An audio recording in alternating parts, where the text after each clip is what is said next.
예, 안녕하십니까. 반갑습니다. 지난 강의에서 우리가 효제는 인의 근본이 된다. 이렇게 말씀을 드렸습니다. 우리 효에 대한 하나의 고사로 고어 도곡이라는 고사성어가 있습니다. 고어라는 사람이 있었는데 길가에서 운다는 뜻이죠. 고어 도곡. 이거는 이제 공자가 주유열국 여러 나라를 제자들과 함께 돌고 있을 때 어느 산길을 가는데 길 옆에서 굉장히 슬프게 우는 소리가 들렸습니다. 그래서 공자는 그 우는 소리를 따라서 그 장소로 가봤더니 고라는 사람이 슬피 곡을 하고 있었습니다. 그래서 왜 그렇게 슬피 우느냐라고 공자가 물었죠. 그랬더니 고라는 사람이 답하기를 제가 외지에 나가서 공부를 하고 돌아와 보니 부모님은 이미 모두 사망을 하셨고, 두 번째는 내가 그렇게 공부를 했지만 제 뜻에 맞는 군주를 아직까지 만나지 못했다는 사유. 그다음 세 번째는 그렇게 오래 떨어져 있었더니 흉금을 터놓고 얘기할 수 있었던 친구 사이가 굉장히 소원해졌다. 이렇게 얘기를 하면서 결국은 계속 식음을 전폐하고 울면서 스스로 목숨을 끊은 그러한 고사가 전해져 내려옵니다. 한시 외전에 나오는 고사인데요. 그 고사로부터 공자는 자기 제자들로 하여금 모두 고향으로 돌아가서 부모님들을 만나고 오도록 하는 조치가 내려집니다. 그래서 이러한 고사성어로부터 하나 나온 또 다른 시가 있는데요. 풍수지탄이라는 시입니다. 여기에 보면 굉장히 제가 좋아하는 시 중에 하나인데요. 여러분들도 같이 한번 잘 외워두면 좋겠습니다. 수욕정이 풍부지하니. 이런 수욕, 나무라는 것은 나무가 뭐뭐 하고 싶다. 정이라는 것은 고요할 정자죠. 나무가 고요하게 있으려고 하지만, 그죠? 풍부지, 바람이 그쳐주질 않아요. 바람이 그쳐주질 않아. 그 다음에 자욕양, 자식이 부모를 양육하고자 하지만 친부대, 부모는 부대 기다려주질 않아요. 뭐 자식이 양육하지만 부모가 나이가 많다고 해서 그래 언제까지 기다릴 수는 없는 거죠. 왕이 불례자, 한 번 가면 불례자, 다시 오지 않는 것이 년야요. 세월이다. 이게 년야, 세월이다. 한 번 가면 다시 오지 않는 것이 세월이다. 불가재견자, 불가재견, 다시 볼 수 없는 사람이 바로, 한 번 돌아가시면 다시 볼 수 없는 사람이 바로 부모님이다. 이런 뜻이에요. 그래서 이 말로부터 풍수지탄, 풍수, 바람과 나무의 탄식, 이런 제목으로 붙은 시인데 제가 참 좋아하는 얘기입니다. 바로 효에 대한 얘기를 담고 있기 때문이죠. 수욕정이 풍부지하니 자욕양이 친부되라. 그죠? 왕이 불례자 연냐요, 불가재견자 친자라. 나무는 조용히 있으려 하나 바람이 그치지 아니하고, 자식은 부모를 복양하고자 하나 기다려 주질 않네. 그죠? 한 번 가면 다시 오지 않는 것은 세월이요, 가시면 다시 뵐 수 없는 것이 어버이 일세. 자, 이런 풍수지탄의 시가 바로 효에 대한 내용을 그대로 담고 있다고 하겠습니다. 효제는 바로 이와 같이 인의 근본이 되고, 바로 인은 바로 남을 존중해주는 인간 존중의 개념으로 발전한다. 이런 얘기죠. 효제라는 것은 따라서 인간관계를 굉장히 풍요롭게 해주는 거죠. 배려를 하니까. 그래서 상생의 지혜가 바로 효제의 지혜다. 인간은 혼자 살 수 없죠. 왜 인간이겠습니까? 인간, 바로 간이라는 게 무슨 뜻이에요? 이게 사이란 뜻 아니에요? 사이? 사람과 사람 사이. 그게 바로 인간이에요. 사람은 혼자 살 수가 없어요. 사회적 동물이죠.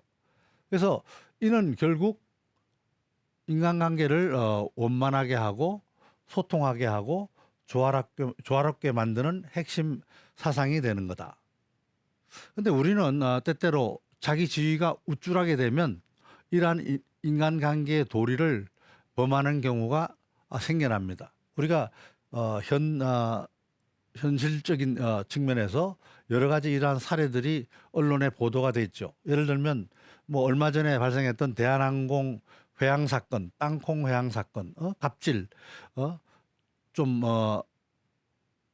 높은 자리에 있는 사람 또는 돈 좀 많이 가지고 있는 사람이 그렇지 못한 사람에 대해서 저지르는 부당한 행위, 갑질 이런 행위. 그다음에 미스터 피자에서 회장의 경비원 폭행 사건이라든지 아니면 대림산업 부회장 같은 양반이 운전기사에게 상습적으로 폭언이나 폭행을 하는 이러한 갑질 사항들은 바로 효제의 정신이 없고 인의 정신이 결여되어 있는 사례라고 얘기할 수 있겠습니다. 바로 이 효제 정신이 인의 정신이 들어간 사례로는 고려 중기의 무신정변 여러분 아시죠? 정중부가 이기고 이런 사람들이 일으켰던 무신정변에 수많은 문신들이 죽었어요. 이 무신정변이 일어났던 이유는 말 그대로 무신들이 너무 핍박을 했죠. 사람 취급을 안 했던 거죠. 그러다 보니까 이제 참던 것들이 이제 터져가지고 무신이 정권을 잡으면서 그 당시 말 그대로 자신들한테 잘못했던 문신들을 모조리 살려하는 그러한 사건이 고려 중기에 발생했었죠. 그게 바로 무신정변입니다. 정중부의 난 이런 것들이 그래서 이제 말 그대로 이 그림에 나와 있듯이 모든 문신들을 다 죽여라라고 얘기해서 이러한 말 그대로 살육전이 벌어졌는데 그때 당시에 문신으로서 최유청이라는 분은 모든 일족이 무사했습니다. 왜냐 그러면 이 양반은 그 상황에서도 모든 무신들에 대해서 덕과 예로 항상 대해줬기 때문에 그 무신 정변이 일어났을 때도 무신들이 최유청의 집안은 절대로 문으로 들어가지 말아라라고 명령을 내려서 그 가족들이 모두 다 이제 안전하게 생을 누렸다라는 그런 일화가 있죠. 이와 같이 사람의 도리로 경영하는 걸 갖다가 인경영, 인간 존중 경영이라고 얘기하는데요. 말 그대로 사람을 사람답게 대우해 주는 거죠. 우리가 서양에서 우리가 개방이 되고 현대화 문명이 진전되면서 개인주의라든가 자본주의 문물들이 많이 들어왔죠. 그러다 보니까 이제 동양적인 사상들이 완전히 뒷방 늙은이 취급을 받고 효율성, 경쟁 이런 것들이 굉장히 최고의 가치로 이제 숭상받았던 그런 시절이 왔었고 지금까지 그게 진행되고 있다고 봅니다. 그래서 이제 그렇지만 현대 사회에서는 우리 점점 거기에 대해서 이제 식상함을 느껴요. 이 한계가 왔다. 경쟁이 점차 심화되고 몰인격화가 되고 인간이 소외되고 양극화가 심화되고 이 사회 윤리적 책임이라든가 이런 것들이 희박해지고 이런 것들이 이제 점차 문제화되면서 이렇게 해서는 살아가기가 어렵지 않느냐라고 생각하면서 무언가 새로운 패러다임을 바꿔야 되지 않겠느냐라고 많은 부분들에서 생각을 하게 됩니다. 경영학 부분에서도 마찬가지고 사회 전반에 걸쳐서 그러한 것들이 이제 점차 대중의 지지를 받게 되죠. 그래서 인간 존중 사상이 굉장히 이제 앞으로 미래 경영 사상으로 떠오르고 있는 사상이죠. 제가 첫 번 강의 시간에서도 얘기했지만 성김 리더십, 우리 이태석 신부의 성김 리더십이라든가 이나모리 가조의 경천 애인 리더십 이런 것들이 점차 각광을 받게 되는 거죠. 우리가 서양 사회와 동양 사회는 좀 기본적인 사고의 차이가 있는 거예요. 왜냐하면 서양 사회는 기본적으로 신 중심이었죠. 모든 것이 신이 모든 것을 통제해 왔어요. 그리고 이런 것이 르네상스 시대를 통해 가지고 인간 중심적으로 전환했기 때문에 불과 인간 중심 사회가 된 것이 몇백 년 되지 않습니다. 400~500년? 그러나 우리 동양 사회는 무라일체 사상, 그죠? 우리가 도가에서 얘기하는 자연 사상, 그다음에 무라일체 사상, 천지 만물이 사람과 하나가 되는 사상, 이런 것들이 처음서부터 수천 년 전서부터 내려왔던 거죠. 그래서 기본적으로 좀 서양적 사고와 동양적 사고는 차이가 있었던 거죠. 이 부분을 잘 어떻게 우리가 믹스하고 융합해 가지고 장점들을 취하면 그게 바로 미래의 지속 가능한 경영적 가치가 되지 않겠는가 싶습니다. 하나의 일화로 공자가 말을 관리하는 직책을 맡았을 때 마국간에 불이 났어요. 불이 나자 공자가 채청한 다음에 첫 번째 물은 것이, 자, 말이 몇 마리나 불에 탔느냐가 물은 게 아니고 사람은 다치지 않았느냐라고 물은 일화가 전해져 내려옵니다. 논어에. 그게 바로 인간 존중 사상이다라고 사례로 우리가 들고 있죠. 자, 구라는 것은 말구유, 마국간이라는 뜻이죠. 구분, 마국간이 불에 타자 공자 태조, 조정에서부터 태청을 해서 상인호, 첫 번째 물은 것이 사람 다친 사람이 있느냐, 이런 얘기. 불문마, 말에 대해서는 묻지 않았다, 이렇게 향당 12장에 나옵니다. 이 당시 공자가 맡은 말 관리 직책은 굉장히 중요한 직책이죠. 군주의 말을 관리하는데 말이 만약에 이상했을 때는 목숨까지도 내놓아야 할 그런 위험한 상황이었는데도 공자는 말에 대해서 먼저 묻지 않고 사람에 대해서 먼저 물었다. 바로 인간 존중 사상이다, 이렇게 얘기를 할 수 있겠습니다. 우리가 서양의 인간 존중 사상 또는 인권주의자의 상징적 인물로 우리가 누구를 듭니까? 마틴 루터 킹 주니어 목사를 자주 사례로 들고 있습니다. 이 양반은 미국의 인권 운동가이자 목사지요.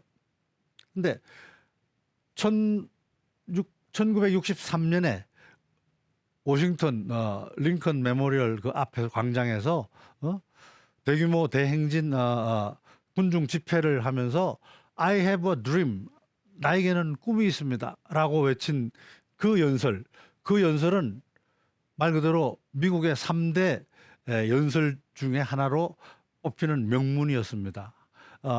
첫 번째가 우리가 링컨이 게티즈버그 연설 있죠. By the people, for the people, of the people, by the people, for the people. 백성들을 위해서, 백성들에 의해서, 백성들의 뭐 이런 주권 문제를 얘기한 거. 그 다음에 이제 케네디가 베를린에 가서 I'm a Berlin citizen. 나는 베를린 시민입니다라고 얘기한 소련의 압박에 대해서 자유주의를 옹호하기 위해서 말한 연설.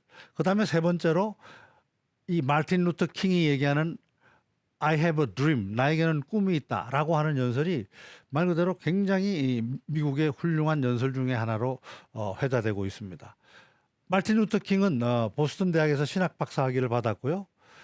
몽고메리 교회에 부임을 했었고 시형버스, 그 당시 미국은 60년대 미국은 버스에 백인이 앉는 자리와 흑인이 앉는 자리가 달라졌죠. 그래서 흑인은 항상 뒷자리에 앉을 수밖에 없었습니다. 그러다가 버스에서 흑인이 앞자리에 앉는 경우가 발생했고 거기에 이제 백인이 흑인을 때리고 이제 내모는 그러한 사항이 벌어지자 그것이 이제 말 그대로 비폭력적으로 이제 그 인권 회복 운동에 도화선을 붙이게 되는 거죠.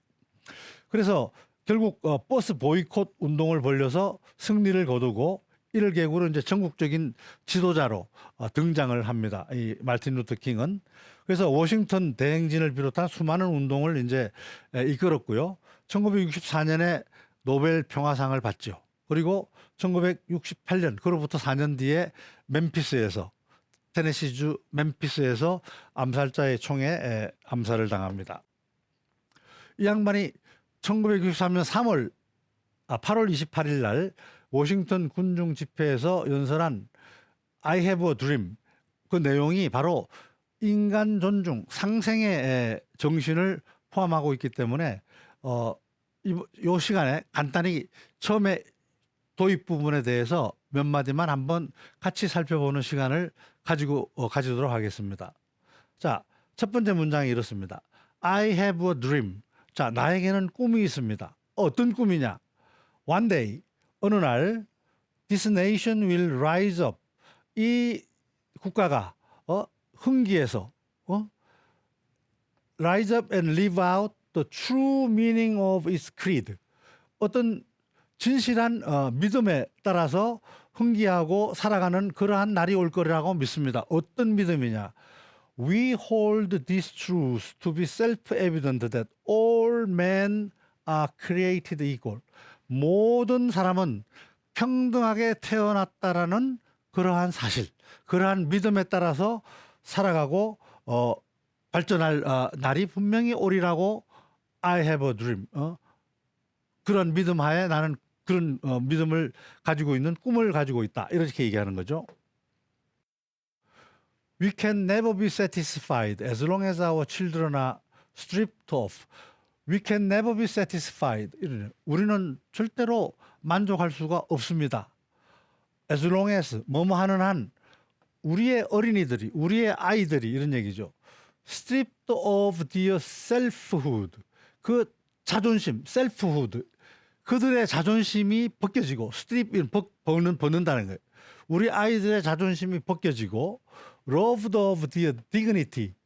그들의 자존심, 그들의 존엄성, dignity. 존엄성이죠, dignity.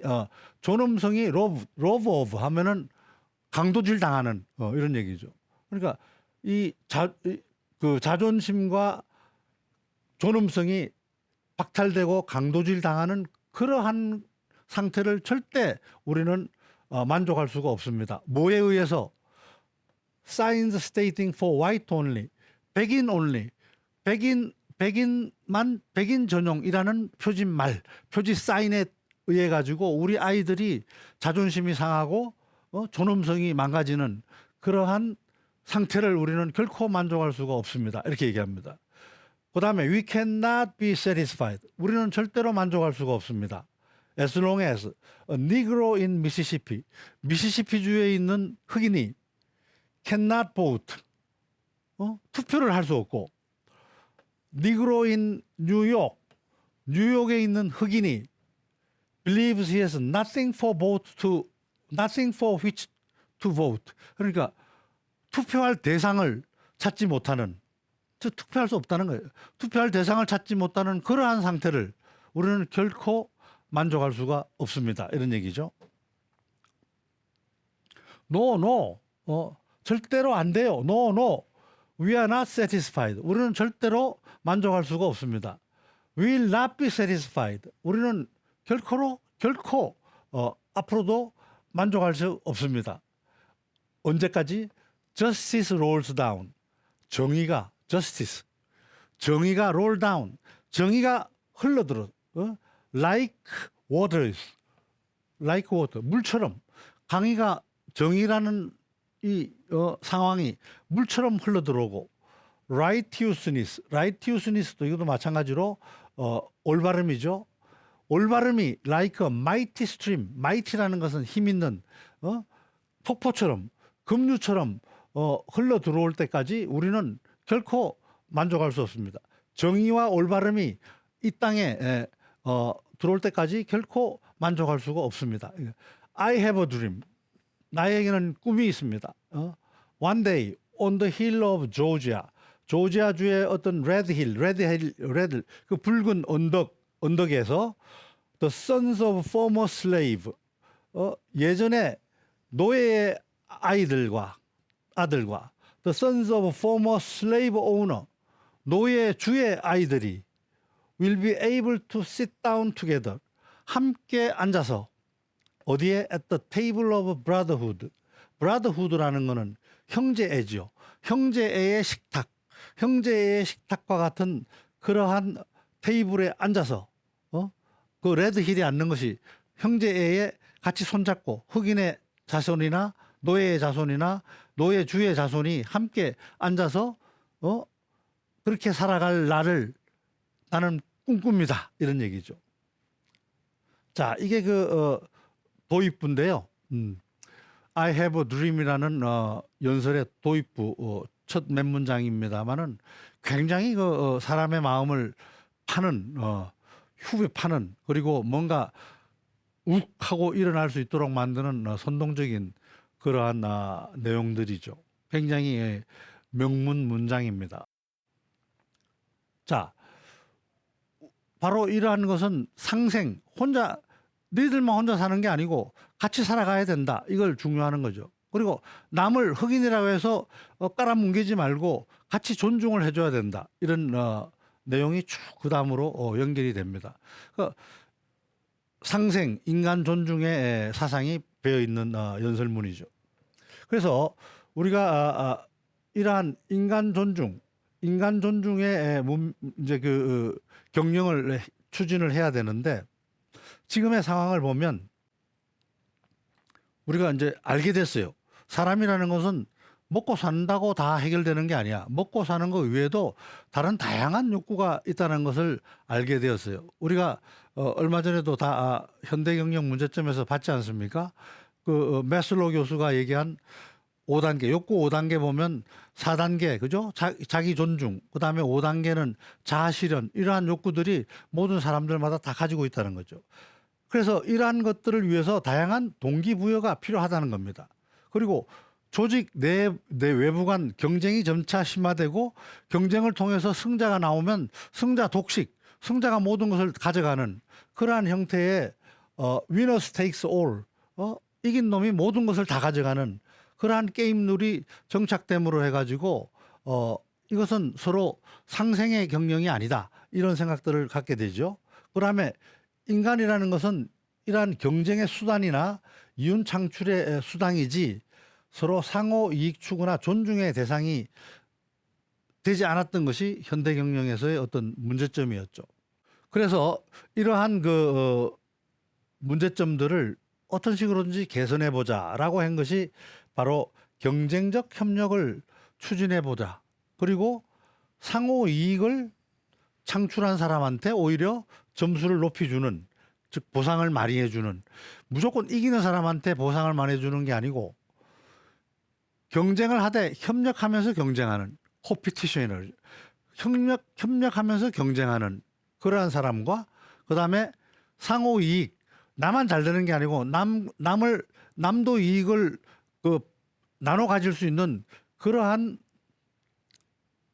경영을 한 사람, 또는 그러한 일을 한 사람에게 오히려 승자가 되도록 해주자라고 하는 생각, 이런 생각을 한번 해보면 어떻겠느냐 하는 것이 이제 연구 대상이죠. 그래서 이 부분이 바로 저는 인의 가치, 인간 존중의 가치가 파고 들어갈 부분이라고 생각을 하고 있습니다. 또 우리가 그러면 경쟁을 안 하면 모두가 다 편안하고 행복할까? 그렇지 않다는 거죠. 여기에 세계적 경제학자 토드 부크홀츠라는 분이 쓴 책이 있습니다. 러쉬라는 책인데요. 러쉬라는 책에서 보면 결국 사람은 경쟁을 하지 않으면 행복을 못 느낀다는 얘기예요. 자, 일을 하지 않고 자연으로 돌아가면 과연 행복해질까를 질문을 던집니다. 근데 이 양반이 조사를 해보니까 우리는 일과 스트레스에서 벗어나면 행복해질 거라고 생각을 하지만, 사실 바쁜 일상에서 활동 멈추고 모래사장에서 휴식을 취하면서 남과 연락을 끊고 모든 걸 단절한 채로 홀로 살아가는 삶이 과연 행복할 것이냐라고 했더니 그거는 그렇지 않더라는 거예요.